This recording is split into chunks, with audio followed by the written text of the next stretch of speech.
अचानक फ़ज़ा में एक मुहीब इंसानी शक्ल का परिंदा नमूदार हुआ और चलती कार के ऊपर आकर अपने मुंह से आग के शोले फेंकने लगा। एक नाक़ाबिले फ़रामोश कहानी।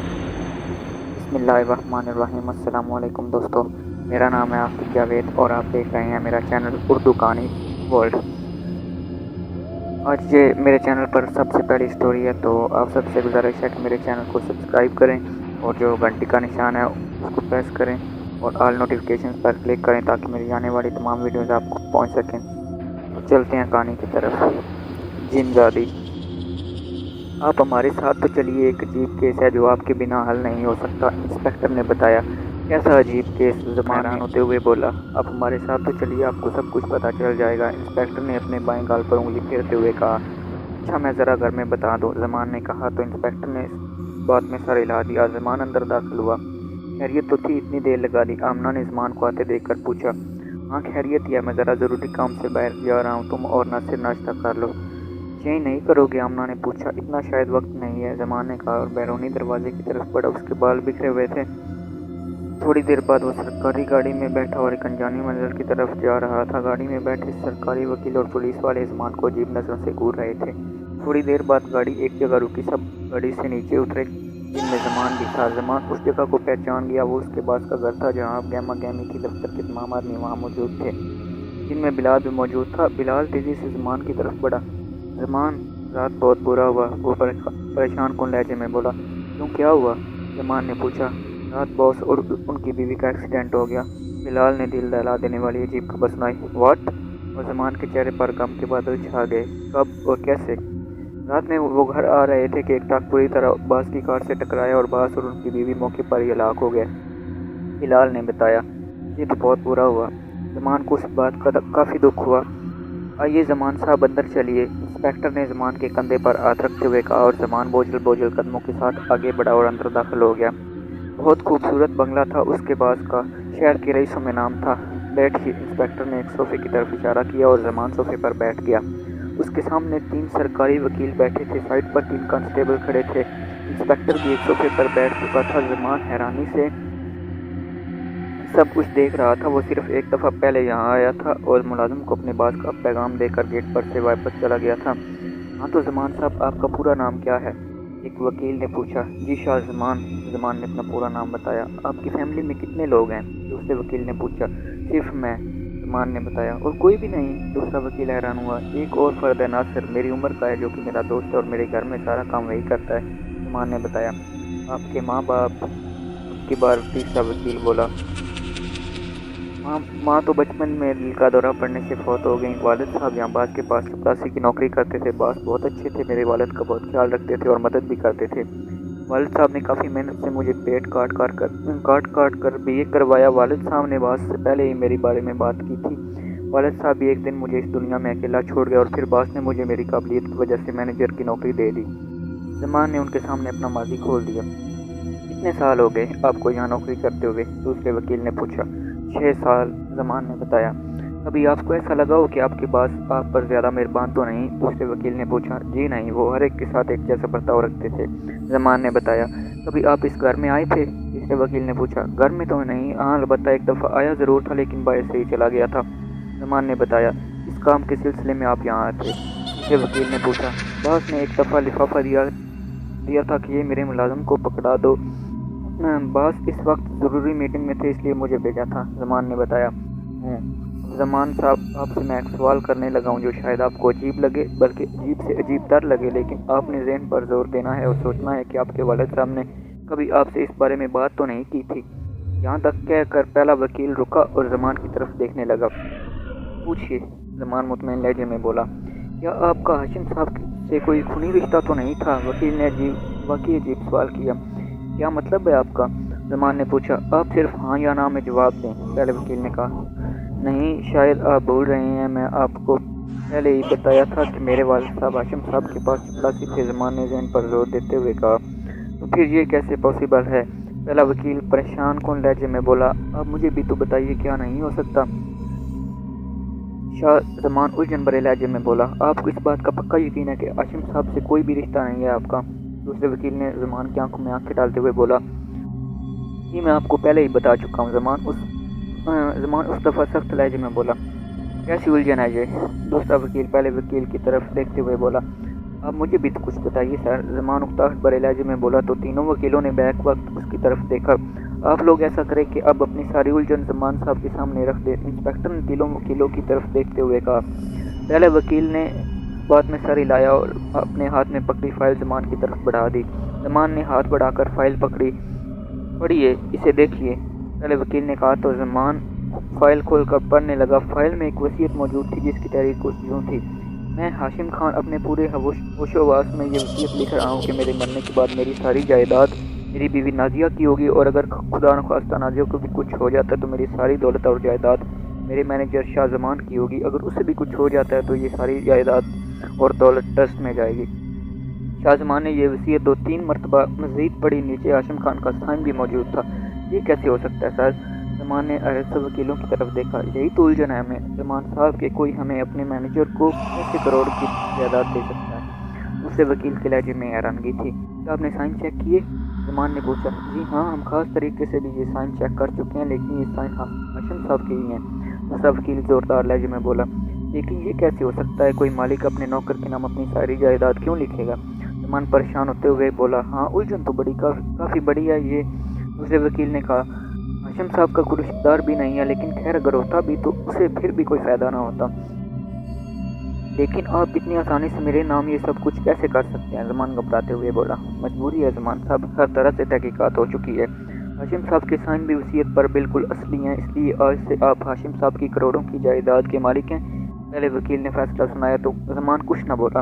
हम तीनों आपके वकील हैं, अगर आप चाहें तो नए वकील भी रख सकते हैं। दूसरे वकील ने ज़मान की तरफ देखते हुए कहा, लेकिन आप इतनी आसानी से मुझे इस जायदाद का मालिक कैसे मान सकते हैं? ज़मान तीनों की तरफ देखते हुए ढीले ढाले लहजे में बोला, क्या करें ज़मान साहब, हम हर तरह से इन्वेस्टिगेशन करने के बाद ही ये जायदाद आपके नाम कर रहे हैं। पहला वकील मजबूत लहजे में बोला, आज से आप हाशिम खान की छोटी चीज़ से लेकर बड़ी से बड़ी चीज़ तक के मालिक हैं। ये बस खुदा की सिवा कोई नहीं जानता कि हाशिम साहब ने अपनी जायदाद आपके नाम क्यों की। दूसरे वकील ने कहा। ज़मान खामोशी से उनकी तरफ देखता रहा और उसके मुंह से कुछ नहीं निकला कि किस्मत उस पर मेहरबान हो चुकी थी। वो तो सोच भी नहीं सकता था कि वो इतनी जल्दी करोड़ों का मालिक बन जाएगा, और वो भी बैठे बिठाए। उस दिन हर कोई उसे मुबारकबाद दे रहा था। नासिर और बिलाल हैरत में डूबे हुए थे कि अचानक ये कैसे हो गया। नासिर और बिलाल हैरत में डूबे हुए थे कि अचानक ये कैसे हो गया। यार ये क्या चक्कर है? बिलाल ने ज़मान की तरफ देखते हुए कहा। चक्कर तो मेरी समझ से भी बाहर है, अल्लाह ही बेहतर जानता है कि ये क्या चक्कर है। ज़मान कंधे उचकाते हुए बोला, इसका मतलब कि अब तू करोड़पति है। बिलाल ने मुस्कुराते हुए कहा, नहीं यार, मैं तो चाहता था कि ये सारी दौलत ट्रस्ट में जाए, लेकिन वकीलों का कहना कि ऐसा तभी मुमकिन हो सकता है जब मेरी मौत हो जाए। यही तौर से मैं हैरान हूँ कि हाशिम साहब ने आकर अपनी सारी जायदाद मेरे नाम क्यों कर दी। ज़मान एक लफ्ज़ चिपा कर कहने लगा, हो सकता है वक्त का तेज तो यह शायद तुझे इस डगर पर लाकर खड़ा कर दे कि तुझे ये राज मिल जाए। बिलाल ने बात पॉइंट की कही थी। चल फिर तू ऐसा कर, अपना सामान भी यहीं ले आ, मैं इतने बड़े बंगले में अकेला क्या करूँगा। ज़मान इल्तिजाया लहजे में बिलाल से बोला, इतने बड़े बंगले में तुझे क्या जिन खा जाएगा? मैं अपने उसी घर में ठीक हूँ। बिलाल ने हंसते हुए कहा, और वैसे भी मैं चाहता हूँ कि अपनी यारी सलामत रहे। तो इस तरह क्या हमारी यारी टूट जाएगी? इस दफ़ा ज़मान गुस्से से बोला, तू छोड़ इस बात को, और वैसे भी तूने शादी भी तो करनी है ना, फिर भाभी भी आ जाएगी और आहिस्ता आहिस्ता बच्चे भी, तो फिर ये बंगला खाली तो नहीं लगेगा ना। बिलाल हंसते हुए कहने लगा, और हाँ, नासिर भी तो है। ज़मान मुस्कुराया और नासिर की तरफ देखने लगा जो खामोशी से दोनों की बातें सुन रहा था। तुझे क्या हुआ बुद्धू? ज़मान ने हंसते हुए कहा, कुछ नहीं सर। नासिर संजीदा लहजे में बोला। बिलाल भी नासिर की संजीदा सूरत देखकर हंस पड़ा, क्योंकि नासिर संजीदा रहने वालों में से नहीं था। अब आप वाकई मेरे मालिक बन गए हैं, नासिर ने कहा तो ज़मान हैरानगी से उसकी तरफ देखते हुए बोला। फिर वो उठा। नासिर की तरफ बड़ा करीब पहुंचने पर चटाक की आवाज़ से नासिर के गाल पर ज़ोरदार थप्पड़ लगा। तो तूने क्या सोचा कि मैं इतना कमीना हूं कि पैसा मिलने पर अपना आप सब कुछ भूल जाऊँगा? मैं तुझे कल भी भाई समझता था और आज भी अपना भाई समझता हूँ, और हमेशा तुझे अपना भाई ही समझूंगा। ज़मान गुस्से से बोलता जा रहा था, अगर मेरे पास अरबों खरबों रुपए भी आ जाएंगे तो तब भी मैं तुझे अपना भाई समझूंगा। नासिर ये सुनकर मुस्कुराया और आगे बढ़कर ज़मान के गले लग गया और दोनों की आंखों में आंसू थे। बिलाल भी पीछे रहने वालों में से नहीं था। अच्छा ज़मान, अब मैं चलता हूँ, तुम दोनों बहन भाई मिलकर रहो, मेरे पास तो वक्त नहीं है। बिलाल सोफे से उठते हुए बोला। ज़मान और नासिर देखकर मुस्कुरा दिए। ज़मान ऑफिस पहुंचा तो सब ने उसे मुबारकबाद दी, जिनमें बिलाल भी शामिल था। ऑफिस में नहीं आने वाली लड़की आगे बढ़ी। मुबारक हो सर, वो मुस्कुराते हुए सीधी लहजे में बोली। तो जुमान को ऐसा लगा जैसे ऑफिस में उसके और उस लड़की के सिवा कोई और ना हो। आज भी वो बहुत खूबसूरत लग रही थी। उसने सफ़ेद रंग के सादे से कपड़े पहने हुए थे। उसने अपना दुपट्टा गले में डाला हुआ था। जुमान को अपनी तरफ यूँ देखते हुए देखा तो उसने अपनी नज़रें झुका ली थी। अचानक एक आवाज़ सुनकर अपने ख्यालों की दुनिया से बाहर निकला। जुमान ने उस लड़की की तरफ देखा। वो किसी दूसरी लड़की से गुफ्तगू में मसरूफ़ थी। जुमान अपने कमरे की तरफ बढ़ा और वो कमरे में रख हुआ रिवॉल्विंग और नरम सीट पर वो बैठा। उसने पैर से जोर लगाया तो उसकी कुर्सी तेज़ी से घूमने लगी। घूमती कुर्सी के साथ उसे अपने ख्वाबों की ताबीर नज़र आ रही थी। आज वो जिस कार में बैठ कर आया तो लोग सिर्फ उसी की असरत कर सकते थे, लेकिन अब वो कार उसकी अपनी थी। उसी वक्त दरवाजे पर दस्तक हुई तो जुमान ने पैर से कुर्सी पर रोका। जैस उसने दरवाजे की तरफ देखते हुए कहा। दरवाज़ा खुला और एक खूबसूरत लड़की हाथ में फाइल पकड़े अंदर दाखिल हुई। ये हिना थी, आजम खान की पर्सनल सेक्रेटरी। हेलो सर, वो मीठी मुस्कुराहट के साथ बोली। हेलो, जवाब में जुमान भी मुस्कुराया। मुबारक हो सर आपको, वो दूर मुस्कुराते हुए बोली। थैंक्स, जुमान ने कहा। सर मैं आपकी पर्सनल सेक्रेटरी हिना हूँ, वो अजीब सी लहजे में बोली। पहले मासूम साहब की पर्सनल सेक्रेटरी थे। मेरा आज का शेड्यूल बताओ, जुमान संजीदा होते हुए बोला और हिना उसे बताने लगी कि अचानक जुमान मुखातब हुआ। हिना, ऑफिस में जो नई लड़की आई है उसका नाम क्या है? सर उसका नाम शिराजिया है, हिना ने बताया। शिराजिया? अच्छा, ऐसा करो तो उसे तुम मेरे ऑफिस में भेजो, जुमान ने कहा। तो हिना उसे हैरत से देखने लगी। क्या हुआ? जुमान ने पूछा। कुछ नहीं सर, ना कहकर वो कमरे से बाहर निकल गई। थोड़ी देर बाद दरवाजे पर दस्तक हुई। यस, जुमान ने अंदर दरवाजे की तरफ देखते हुए कहा। दरवाज़ा खुला है और वो लड़की अंदर दाखिल हुई। उसके पीछे हिना भी थी। हिना, तुम ऐसा करो, अपने कैबिन में जाओ, मैं तुम्हें थोड़ी देर बाद बुलाऊंगा, जुमान ने हिना से मुखातब होते हुए कहा। ओके सर, हिना ने कहा और वापस मुड़ गई। उसके लहजे में तल्खी साफ महसूस की जा सकती थी। सर आपने मुझे बुलाया? लड़की ने अपनी खूबसूरत शराबी आंखों से जुमान की तरफ देखा। बैठो, जुमान उसकी तरफ देखते हुए बोला और वो लड़की जिसका नाम शिराजिया था कुर्सी पर बैठ गई। तुम्हारा नाम? जुमान ने पूछा। शिराजिया, शिराजिया ने अपना नाम बताया। बड़ा प्यारा नाम है, जुमान मुड़ बढ़ाया। जी, लड़की ने पूछा। शायद उसने सुन लिया था। नहीं, कुछ नहीं, जुमान तेज लहजे में बोला। कितने दिन हुए आपको यहाँ आए? मुझे नहीं मालूम, काम के सिलसिले में 3 दिन से। सर 3 दिन, शिराजिया ने बताया हूँ। शिराजिया ने अपना नाम बताया। बड़ा प्यारा नाम है, जुमान बुड़बुड़ाया। जी, लड़की ने पूछा। शायद उसने सुन लिया था। नहीं, कुछ नहीं, जुमान तेज लहजे में बोला। कितने दिन हुए आपको यहाँ आए हुए? मुझे मालूम नहीं, काम के सिलसिले में कई दिन से मैं बाहर था। सर 3 दिन, शिराजिया ने बताया। क्या जिम्मेदारी है आपको? आशिम साहब ने, जुमान ने उसका इंटरव्यू लेना शुरू किया। सर टेलीफोन ऑपरेटर, शिराजिया धीमे लहजे में बोली। ऐसा लगता है जैसे आपको ये नौकरी सही ना दी गई हो, जुमान ने शिराजिया की तरफ गौर से देखते हुए कहा। जी नहीं सर, ऐसी कोई बात नहीं है, वो फिर धीमे लहजे में बोली। अगर मैं आपको पर्सनल सेक्रेटरी की जिम्मेदारी दे दूँ तो आपको कोई एहसास तो नहीं होगा? जुमान ने पूछा। नो सर, बोला, मुझे क्या एहसास हो सकता है? दफा शिराजिया मुस्कुराई। तो ठीक है, आज से आप मेरी पर्सनल सेक्रेटरी हैं, हिना से आप सब कुछ समझ लें, वो आपको सब कुछ समझा देगी, जुमान ने मुस्कुराते हुए कहा। थैंक यू, वो उठते हुए बोली और कमरे से बाहर आ गई। शिराजिया ने हिना के केबिन के पास जाकर दरवाजे पर दस्तक दी। अंदर से हिना की आवाज़ आई। शिराजिया दरवाज़ा खोलकर अंदर दाखिल हो गई। हिना फ़ोन पर बात कर रही थी। उसे ये फ़ोन शायद जुमान ने किया था। बैठो, शिराजिया खामोशी से कुर्सी पर बैठ गई। हिना फ़ोन पर यस यस कर रही थी और बार बार गुस्से से शिराजिया की तरफ देख भी रही थी। उसने रिसीवर रखा और शिराजिया को बुरी तरह घूरने लगी। शिराजिया खामोशी से सर झुकाए बैठी थी। सुबह 9 बजे ऑफिस जाने के लिए जुमान घर से निकला तो उसका ड्राइवर खड़ा था। उसने जुमान को सलाम किया और जुमान सलाम का जवाब देकर कार में बैठ गया। ऑफिस पहुंचकर उसकी नज़र हिना पर पड़ी जो प्रिंसिपल सेक्रेटरी से नीचे आ चुकी थी। उसे देखकर जुमान मुस्कुराया और अपने ऑफिस की तरफ बढ़ गया। उसे हिना की रकतें पसंद नहीं आई थी। थोड़ी देर बाद दरवाजे पर दस्तक हुई। है, जुमान ने दरवाजे की तरफ देखते हुए कहा और शिराजिया दरवाज़ा खोलकर अंदर चली आई। अब जुमान को उसका चेहरा देखने का बहाना मिल गया था। हेलो सर, वो मुस्कुराते हुए होंठों के साथ बोली। उसके होंठों पर ब्राउन रंग की सिर्फ लगी हुई थी जो उसके हुस्न में इजाफा कर रही थी। सूट भी उसने ब्राउन रंग का ही पहना हुआ था। बहुत खूबसूरत सूट था और आज वो क़यामत लग रही थी हर तरह से। हेलो, जुमान ने मुस्कुराते हुए जवाब दिया। बताओ कैसा था उनका तुम्हारे साथ? जुमान ने जानबूझकर पूछा, हालांकि वो जानता था कि इन्होंने उसके साथ अच्छा सलूक नहीं किया होगा। ठीक था सर, मुस्कुराते हुए बोली। आज का मेरा शेड्यूल क्या है? जुमान ने बात में सारा हिलाते हुए पूछा। आज आपकी इकराम साहब के साथ मीटिंग है, शिराजिया ने बताया। टाइम क्या है मीटिंग का? जुमान ने पूछा। 10 बजे सर, शिराजिया ने बताया। तो फिर चलते हैं, टाइम तो हुआ जा रहा है, जुमान ने उठते हुए कहा। ओके सर, راجیہ نے کہا۔ دونوں آفس سے باہر نکل آئے۔ میٹنگ میں کافی وقت لگ گیا، دونوں فارغ ہوئے تو شام کا وقت تھا، جیسے انہوں نے لنچ اکرام صاحب کے ساتھ ہی کیا تھا۔ تمہارے گھر میں اور کون کون ہے شراجیہ؟ زمان نے پوچھا۔ صرف میں ہی ہوں سر، راجیہ نے جواب دیا۔ باقی لوگ؟ زمان نے حیرانگی سے پوچھا۔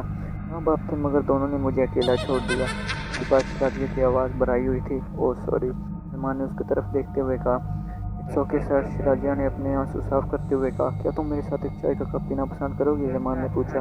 یہ میری خوش نصیبی ہوگی سر، شراجیہ نے مسکراتے ہوئے کہا۔ ڈرائیور گاڑی کسی اچھے سے ہوٹل کے سامنے روک لو، زمان نے ڈرائیور سے مخاطب ہوتے ہوئے کہا۔ جی سر، ڈرائیور نے اس بات میں سارے لاتے ہوئے کہا۔ تھوڑی دیر بعد دونوں ایک بڑے ہوٹل میں بیٹھے چائے پی رہے تھے۔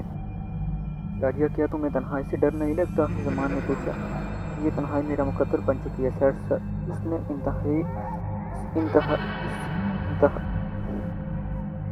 اب یہ تنہائی میرا مقدر بن چکی ہے سر، اس تنہائی سے میری خاصی گہری دوستی ہو چکی ہے، اردو کے لہجے میں بولی۔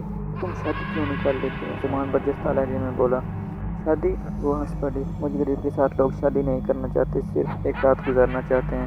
اس مرتبہ اس کی آواز پھر بھرا گئی۔ کیوں؟ زمان اکلایا۔ محلے میں کچھ چھوڑے لڑکے ہیں جو جینے نہیں دیتے، ہر وقت تنگ کرتے رہتے ہیں۔ اب تک تو بچی ہوئی ہوں، جانے کب وہ میرے ساتھ گھٹیا حرکت کر بیٹھیں۔ شراجیہ روتے ہوئے بولی۔ شراجیہ تم رو مت، میں ان کا کچھ انتظام کرتا ہوں۔ زمان کو اس کے رونے سے کافی تکلیف ہو رہی تھی۔ میں پولیس سے اس بارے میں بات کرتا ہوں، وہ کچھ کرے گی ان لوگوں کا۔ نو سر، آپ ایسا کچھ مت کیجیے گا، اگر پولیس نے انہیں مارا پیٹا تو وہ غصے و ضد میں میرے ساتھ کچھ نہ کچھ ضرور پورا کر دیں گے، شراجیہ نے روحانسی لہجے میں کہا۔ تو زمان کچھ نہ بولا۔ چائے پینے کے بعد وہ کار میں آ کر بیٹھ گئے اور کار چل پڑی۔ یہیں اتار دیجیے مجھے سر، شراجیہ نے کہا۔ تمہیں گھر ڈراپ کر دیتا ہوں، زمان نے کہا۔ تھینک یو سر، میں یہیں سے چلی جاؤں گی، وہ لڑکے باہر بیٹھے ہوں گے، اس طرح مجھے تنگ کرنے کا انہیں ایک اور بہانہ مل جائے گا، شراجیہ گھبراتے ہوئے بولی۔ تو زمان کا دل چاہا کہ ان لڑکوں کو قتل کر ڈالے، لیکن وہ مجبور تھا۔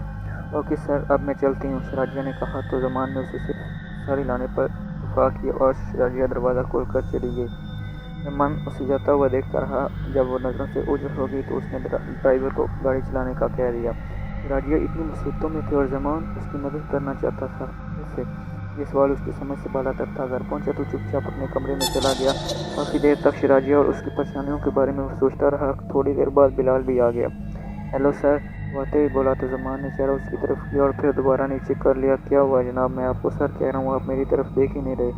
زمان شاید آج مذاق کے موڈ میں نہیں تھا، وہ پھر کچھ نہ بولا۔ ارے یار کچھ بول تو صحیح، بلال تنگ آ کر بولا۔ کیا بولوں؟ زمان نے اس سے سنجیدہ لہجے میں بولا۔ کچھ بھی بول، لیکن بول ضرور، بلال نے مسکراتے ہوئے کہا۔ کیا بولوں؟ کچھ بولنے کو دل نہیں کرتا، زمان اداس لہجے میں بولا۔ کیا ہوا؟ آج بہت سنجیدہ لگ رہے ہو، بلال نے حیران ہوتے ہوئے پوچھا۔ ہاں یار، کافی دیر سے پریشانی میں مبتلا ہوں اور حل نہیں نکل رہا، زمان نے اس کی طرف دیکھتے ہوئے کہا۔ آخر مجھے بھی تو بتاؤ، کیا پریشانی ہے؟ بلال بھی سنجیدہ ہوتے ہوئے بولا۔ زمان نے شراجیہ کے متعلق اسے تمام باتیں بتا دیں۔ میں کبھی بھی اتنا پریشان نہیں ہوا، لیکن آج پریشانیوں نے میرے گرد گھیرا ڈال لیا ہے، میں شراجیہ کی مدد کرنا چاہتا ہوں، زمان نے ساری بات بتاتے ہوئے کہا۔ میرے پاس اس کا حل ہے اگر تم مانو تو، بلال نے کہا۔ کیا؟ زمان نے فوراً پوچھا۔ تم شراجیہ سے شادی کر لو، بلال سنجیدہ لہجے میں بولا۔ کیا کہہ رہا ہے تو؟ پاگل تو نہیں ہو گیا؟ زمان نے کہا۔ زمان، اس بات کا حل یہی ہے تو اس سے بات تو کر، مجھے پورا یقین ہے وہ مان جائے گی، بلال نے اس کی طرف دیکھتے ہوئے کہا۔ نہیں، وہ نہیں مانے گی، زمان نے نفی میں سارے لاتے ہوئے کہا۔ کیوں نہیں مانے گی؟ بلال نے وجہ پوچھی۔ وہ سمجھے گی میں اس پر ترس کھا رہا ہوں، ایسا کر رہا ہوں، زمان نے کہا۔ تو اس کے دل سے اس طرح کی ہر بات پہلے سے نکال دینا، بلال نے حل بتایا۔ لیکن زمان اکلایا۔ لیکن کچھ نہیں، تو اس سے بات تو کر، بلال نے اسے ٹوکتے ہوئے کہا۔ مجھے پورا یقین ہے کہ وہ ضرور مان جائے گی۔ یہ سن کر زمان کچھ نہ بولا۔ اچھا ایک کپ چائے تو پلوا دو، بلال نے کہا۔ تو زمان اس بات میں سر ہلا کر ناصر کو آوازیں دینے لگا۔